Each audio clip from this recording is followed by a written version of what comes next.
Hey, what's going on? You are tuned into the Daily Geek right here on SweetGeekTV. I am your host, Griffin Granberg, and today is February 17th, 2009, episode 124 of the Daily Geek. Let's get to the geek news, starting off with story numero uno.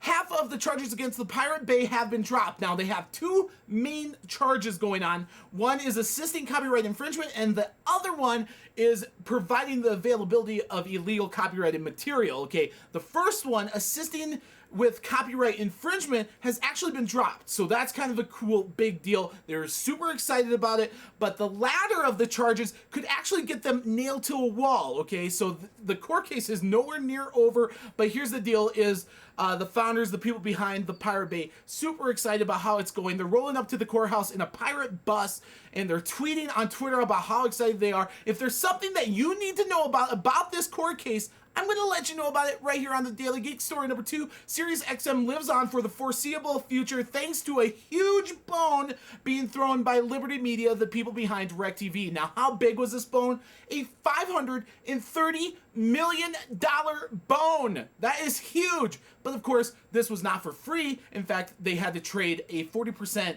stake in equity of Sirius XM and 2 board seats. Okay, so it wasn't for free, but it definitely had to happen today because otherwise they'd be forced into bankruptcy. So it's cool to see Sirius XM live on, like I said, for the foreseeable future because it's possibly one of my favorite services. I do a lot of travel in my car, so it's cool to see them continue, at least for now. Story number 3, lots of rumors happening about Steve Jobs in an autobiography or a possible autobiography. I know a lot of publishers would love the chance at bidding at an autobiography by Steve Jobs, but here's the thing.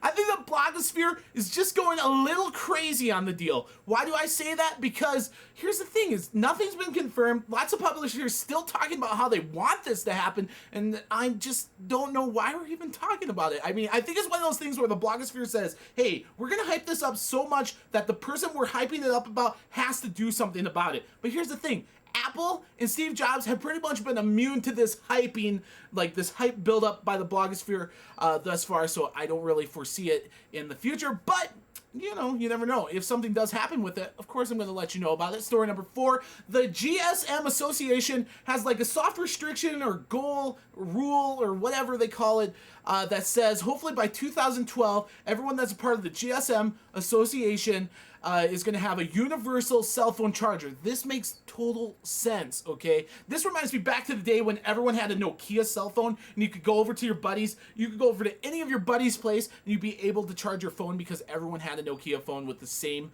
universal charger for Nokia.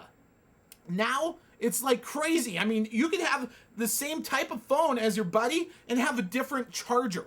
That's just crazy to me. So it's cool that everyone's kind of moving in the micro USB path. I think that's totally cool. Let's see if it happens by 2012. It's definitely not one of those things where they say, hey, you have to do this if you're a member. It's just like, hey, let's make it easier for everyone, you know, ourselves included, and make this universal cell phone chargerness happen. Story number 5, LG, big announcement yesterday talking about 500 Windows Mobile cell phones, but even bigger announcement for most people is that they plan their first Android phone by June, which is huge. And they even said that they have 2 other Android phones due out by year's end. So that's kind of cool to see someone else other than HTC moving into the Android phone marketplace. Speaking of Google Android cell phones, number 6, the story, Android market is coming in the next day or so, meaning lots of policy details have been leaked out, including one that is pretty interesting, including the fact that you can return your application that you bought for a full refund if you are not satisfied within the first 24 hours. That is a very interesting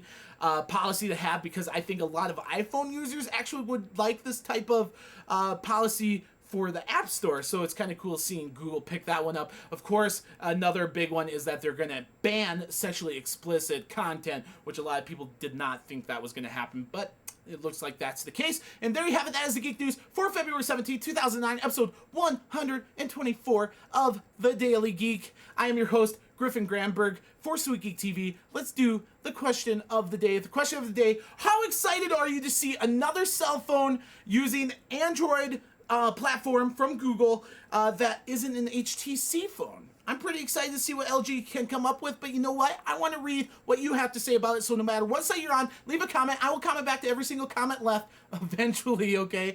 And you know what? Let's do this again. A hump day edition of the Daily Geek sounds awesome, so let's do it tomorrow. I'll see you then.